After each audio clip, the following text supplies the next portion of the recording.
Good afternoon, people. We are on Tuesday, the 12th of May, 2020. How are you guys doing? Cambridge LMS, the website for the book, everything that is related to the content of the book. For example, right now, as I show you here in my screen, I go to resources, and then as a student in resources, you have the section grammar reference. Download this PDF because this will help you to understand the grammar of the unit. Okay, so this is very important, and I would use it to review the grammar for Unit 2. As you can see in Unit 2, well, I'm using the PDF version that I mentioned. You can download it in Cambridge LMS. But if you want to, I also can send you the link, and you can use it later. All right? We continue now with Unit 2, review very quickly, relative clauses. A defining relative clause, or what I call DRC, it defines the things, person, places, or possession that we're talking about. We do not use a comma in these cases. So this is why I put DRC, no comma. For example, if I talk about a woman, who is this woman? The person who gives the lectures, the lessons. Okay. In this case, a relative pronoun, who, is indicating that we talk about the woman. There is only one woman that when I talk about, and who gives the lessons or lectures. In this case, this is a defining relative clause. I am defining something about this woman right here. Okay? Obviously, I do not use a comma. Take a look at the second sentence.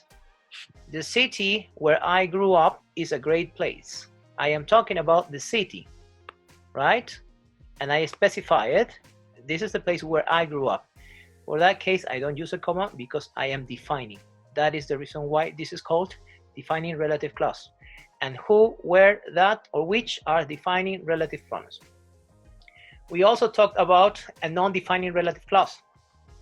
I like to call it NDRC. And I use something in between and commas. So this is not defining, obviously, but it gives additional information. Oops. Additional information about the thing, person, or place. Now, this information is between commas. So everything we have as a detail, an extra detail to inform, will be between commas. In non-defining relative clauses, in between commas. Take a look at this example. The woman, comma, who gives the lectures, comma, is very intelligent. It's the same as the first one right here. The woman who gives the lectures is very intelligent. But right now, I will give additional information. What is it? This one. Who gives the lectures is very intelligent.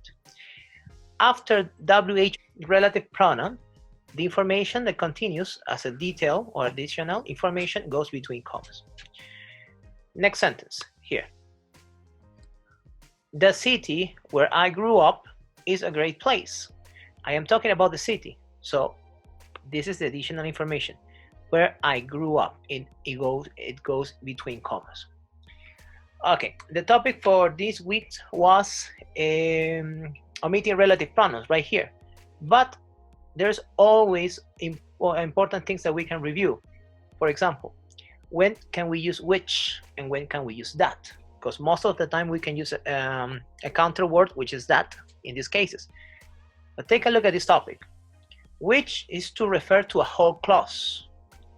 For example, when we want to refer back or refocus on something or an idea, a clause that was previously mentioned, we must use which, okay, and not that or what. For example, he had to go out and find a job. Okay, we focus on this, to go out and find a job. For this person, he had to do it. Comma, which wasn't easy. Now, in this case, which wasn't easy, I'm not defining, I'm just giving additional information. So this is an NDRC, a non-defining relative clause. But the question here is, why not to use that or what in this case? Because we talk about this previous idea, go out and find a job.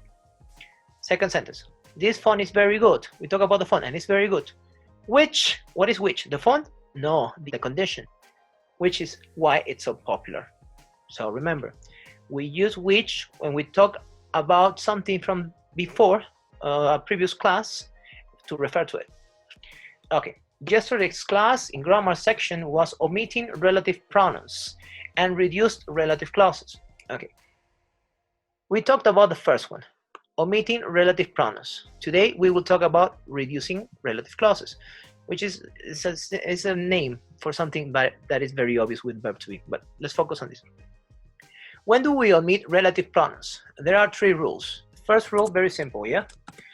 You can omit it if next you have a subject plus verb. Then you can omit it.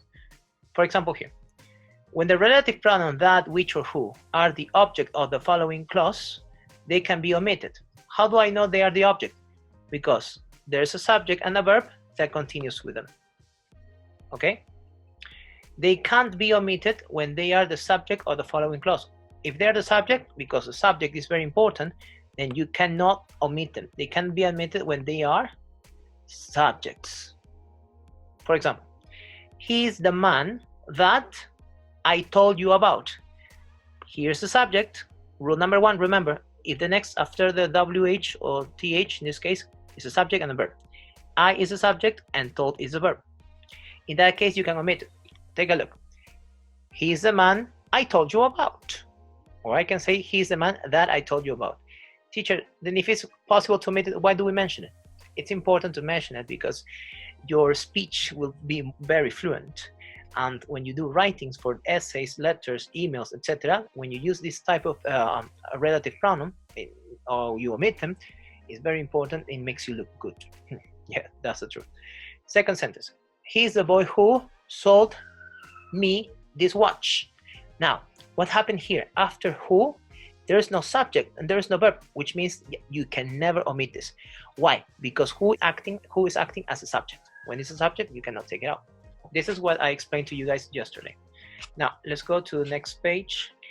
This is what we will cover today. When the relative pronoun is followed by the verb be. Who, which, and the. Okay.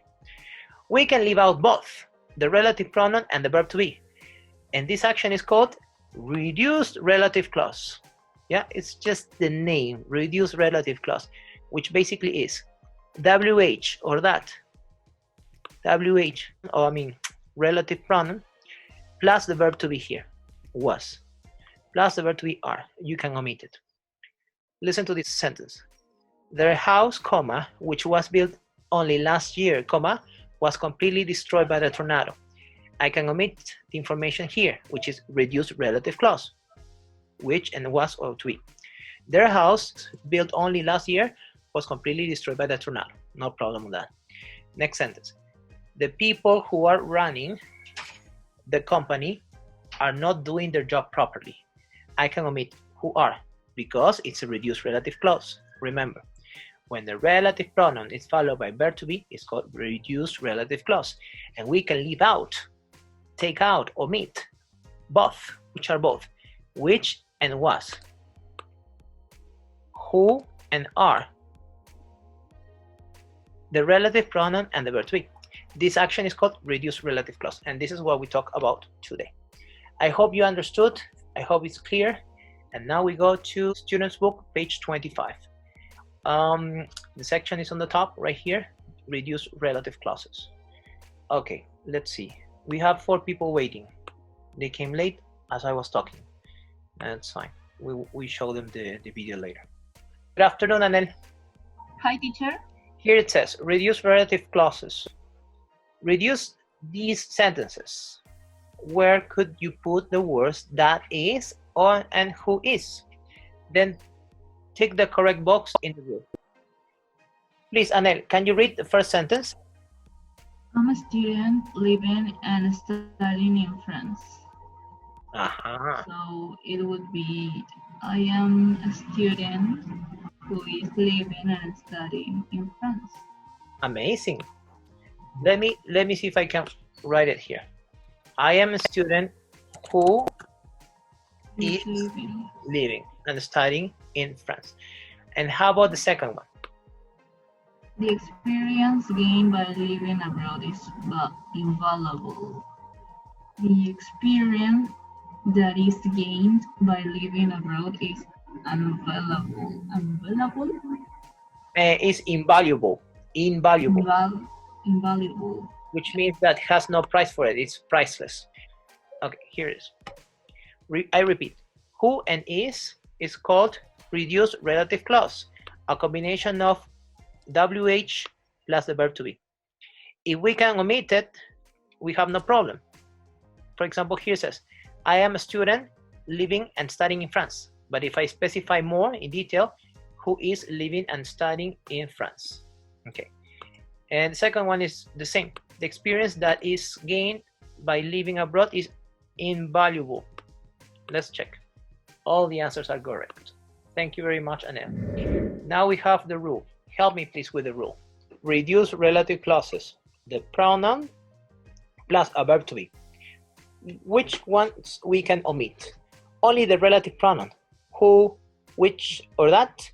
Or the relative pronoun. Who, which, and that plus the verb to be. B. Letter B. Yeah, don't be afraid. Here it is. Look. When the relative pronoun is followed by the verb to be, we can leave both out. For example, their house, which was built only last year. I can take out both. Their house, built only last year, was completely destroyed. Second sentence. The people who are running the company, conducting the company, are not doing their job properly. I can omit them both. So I'd say here, if I take these ones out, no? The people running the company are not doing their job properly. Thank you very much. So the answer is letter B. We do exercise 4 now, fair and square. Okay, so we click letter B, which is correct. You omit both, WH and the verb to be. We do now exercise 4. We have to cross out the words or phrases in italics that can be left out. So we don't need them. It's okay, we can use them, yes, but we can have the option to remove them. Please read the text. Footballers who come from other countries to play in the UK often have problems. Some of the players who are playing in the UK now are quite young and so that easily feel homesick. And then there are things like food. People who were brought up on the spicy food or exotic fruit don't always like the typical British food, but the biggest problems that they face seem to be the weather and the language. The country that they come from might be very hot, which the UK isn't. It isn't always easy for players who come from Brazil or Mexico, for example, to adapt to the great skies and short winter days that they experience in England. And not all the foreign players learn English very well. The ones who do tend to find it easier to adapt. Thank you. I have underlined the options that we have to work on, Dana. Here, the instruction, I repeat. Cross out or eliminate the words or maybe phrases in a combination of who and where in this case, in italics, that can be left out. Now, what are those phrases called? How do we mention that in a technical name? Do you remember, Dana? It's today's topic of grammar. What is the name? It starts with R. Reduce. Reduce what? Relative. Reduced relative clauses. Okay, very good. Now, we can call it phrases, or in this case, reduced relative clause or clauses, yeah? Let's just put the proper name. It's better to remember. And now we know. These reduced relative clauses are a combination of who plus where. Okay, which ones can we omit? In number 1, do you think we should omit that one or not? Yes. Blink. Read this line, please. Footballers come from other countries to play in the UK often have problems. Okay, but the thing is that, remember in the rule, let's talk about the rule one more time. Omitting relative clauses, Anna, take a look. When the relative pronoun that, which, or who are the object of the following clause, they can be omitted. They can't be omitted when they are the subject of the following clause. For example, in here, he's the boy who sold me his watch, this watch. If the next subject plus verb is here, then you can omit it. Never omit it if it's the subject of the next following clause. And this is the case now. Pay attention. Who is the subject of who come from other countries. Or we can say they come from other countries. If you omit it, makes no sense. Footballers who come from other countries. So this is not okay. We should not omit it. So only cross out the ones that can be omitted. All right, let's continue with number 2. How about this one? Should we omit it or not omit it? Yes. Yes, because we have a reduced relative clause. Who plus verb to be. Let's see if we can omit it if it makes any changes. Read please from here until here, the UK. Some of the players playing in the UK now are quite young, and so they easily feel homesick. Okay, makes sense, right, Dana? Only if they are reduced relative clauses, which is who and is, because give an explanation, we can omit them. It's okay to use them, yes. It makes your speech better, yes. But also you don't need them. Okay, how about number 3?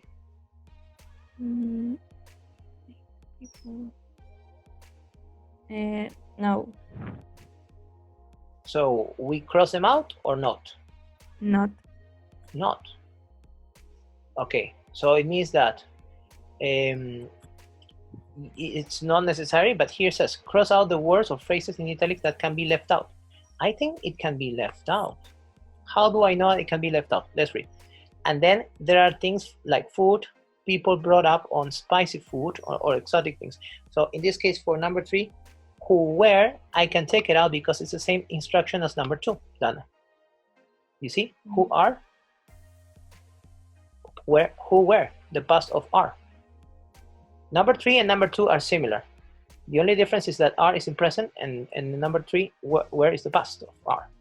So you also can omit this one because this is what we called a good example of reduced relative clause. Okay, reduced relative clause. Let's continue with number 4. What do you say? We omit it or not? Yes. Aha, good answer. And why? How do you know that we can omit it? Because after that you have a subject. And subject and a Verb. and a verb. Face, encarar. Viene de cara, encarar. Face. Good job, Dana. Number 5. We omit it or not omit it in number 5? Yes. Yes? Okay. Sí. Yes. How do you know, Dana, that you can omit it? Because after that you have a subject and verb. Yes. It's a trick, but you already know. Ya sabes el truco. Thank you. Good job. Let's do number 6. Can we omit it or not? No. No. Why? Why we cannot omit it? Because you have after who a verb. Yeah, so it's functioning as the subject of this verb, right? You cannot leave it alone. It's like father and son. Oh, you understand the analogy.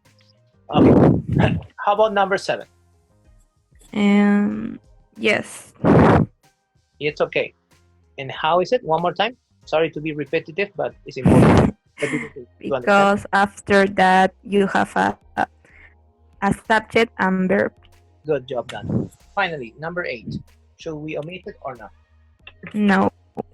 Why not? Let me take it out now. Why not? Because you after who a verb. Yes, exactly. We don't have a subject and then a verb, not to connect. So basically, this is called the function of a subject. No? It's working as a subject. Good job. Thank you very much, Dana. I appreciate your help. Teacher. Right, now we go to exercise 2. Read and listen to the article and check your answers. Okay, my answers were, they just dress him because they like these colors. But Naomi's answer was that they use these clothes or they wear them in order to show their culture. All right, we will listen now and review. Here it is. Nomadic people. Most of us are used to living in the same place. Every day, all year round, we go home. But for some people around the world, home is a place that moves. Here are 3 groups of people who have a nomadic way of life. 1. The Tuareg. In the central part of northern Africa, which is mostly desert, you can find the Tuareg people, who call themselves Imoag, meaning free people. Most of the Tuareg people are found in Mali, Niger and Algeria, although some can also be found in Libya and Burkina Faso. However, being nomadic people, they regularly cross national borders. They have their own language, Tuareg, which is spoken by around 1.2 million people. But many Tuareg people also speak Arabic and/or French. The Tuareg people are mostly Muslim, although some traditional beliefs remain from before the arrival of Islam. In the past, the Tuareg people moved around the desert areas with their cattle, mainly between places where water could be found. Due to the formation of new countries and stricter borders, severe droughts and urbanization, nomadic life became more difficult in the 20th century. This led many Tuareg people to settle in towns and cities. Sometimes the Tuareg people are called the blue people of the Sahara because of the blue turbans that the men wear, which often gives their skin a blue color. 2. The Shahsevan. This tribe lives in an area of northwest Iran and eastern Azerbaijan. There are approximately 100,000 of them. In the spring, the Shahsevan move from their winter home in Azerbaijan to their camps near Mount Sabalan, about 200 kilometers south, for the summer. Their journey usually takes around 3 or 4 weeks. Each day, they travel from midnight to midday, when the heat begins to prevent further travel. Traditionally, the women and children traveled on camels and the men rode horses or walked, but increasingly the Shahsevan are using lorries and tractors. When they reach their destination, everyone, including children, is involved in setting up the main camp, consisting of various types of tent. They stay there until September, when the return journey begins. Many of the Shahsevan believe that their way of life is dying out, that their grandchildren will not do the annual migration anymore. 3. Aborigines. The Aboriginal people of Australia have been living there for 40,000 years, since long before Europeans arrived. But they are not one single group. For example, there are over 200 different languages spoken by the Aborigines. The Aborigines are hunters and gatherers, almost always on the move. Principally, it is the women who gather food and care for children, while the men are the hunters.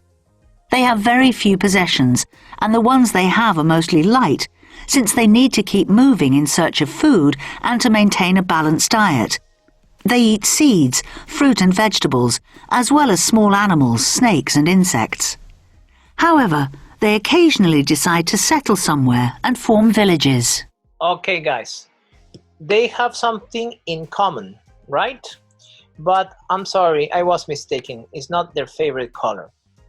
I guess it's not about, well, it's very close to their culture, but it has something in particular. What is it? If you want to, you can send me your answers in private through the chat, or you can also speak up. Let me call. Naomi has the answer. Thank you. They don't have a home. How do we call people when they don't have a home and they go from different areas? Oh, yes, they are nomadic. So they share the same nomadic lifestyle, right? Or nomadic way of life. Wonderful. Okay, let's continue now with this topic, which is very important about the culture.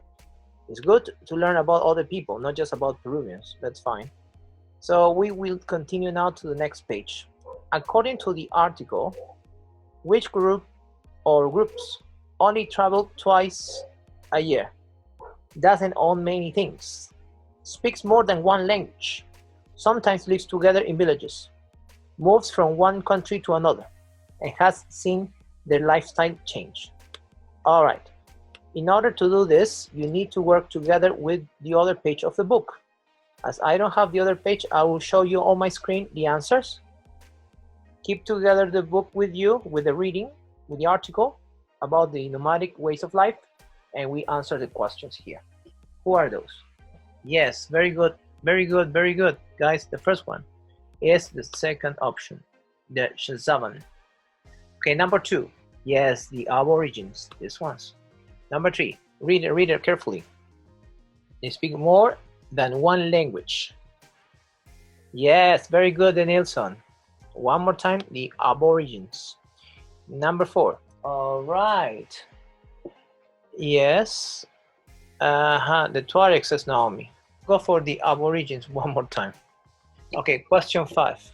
The first one, the Tuareg? Yes, I think so too, Camila. Right here. Oh, I can have another option too. That is perfect, because in number 3, I think I have another one. Yes, the Aborigines and the Tuareg. Yes. Okay, number 6. The Tuareg and another one. Yes, the Nilsson. Good job. Jan 7. The Shan 7. Let's check.